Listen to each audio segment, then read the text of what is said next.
Сүхбаатар аймгийн баруун хотод одоо ингээд хүчтэй газар хөдлөлийн хурдтгал хэмжигч ийм багжийг бол манай баг суйрлууллаа. Тэгэхээр энэ нь бол сүүлийн жилүүдэд төр засгаас бол энэ газар хөдлөлийн гамшигыг бууруулах чиглэлээр анхаарал тавьж тодорхой арга хэмжээ авч байгаагийн нэг илрэл юм. Тэгэхээр Сүхбаатар аймаг бол харьцангуй газар хөдлөлд тайван гэдэг ийм агуулгаараа ерөнхийдөө бол ямар ч одоо газар хөдлөлийг мэдэрдэг тийм багж хэрэгсэлгүй байсан.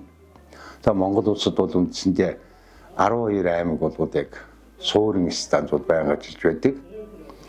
Тэгэхээр өнөөдөр бол Сүхбаатарчууд бол газар хөдлөлийг багжийн тусламжтайгаар бүртгэх энэ мэдээллийг одоо хүлээж авах ийм боломж бол өнөөдөр нэгдэж байгаамаа.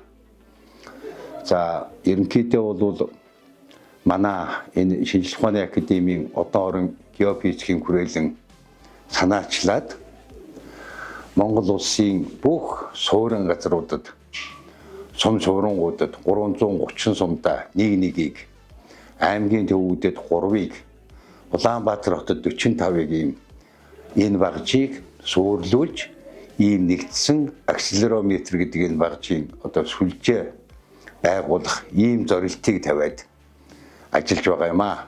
Энэ багж нь өөрөө бол их онцлогтой.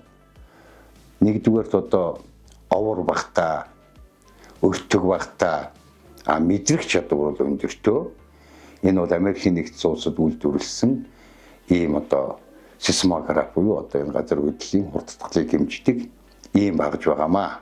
Тухайн одоо яг энэ газар нутагт тэр болсон газар хөдлөлөөс одоо үзүүлж байгаа хүчний үйлчлэлийг бодож тооцоолж гаргадаг.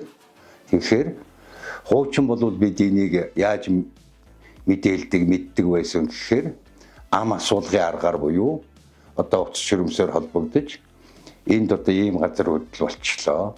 Танаа сум суурин хот газар, энэ сум суурин газруудад яаж мэдрэгдэв? Та бүхэн энийг одоо яаж мэдэрв гэдгийг хүний одоо юугаар ам асуулгаар ингэж мэддэг байсан юмыг одоо ингээ багжийн тусламжтайгаар шууд одоо өндөр нэр хэмжээлтэй ингээ тодорхойлж ийм боломжийг бол нээж өгж байгаа юм.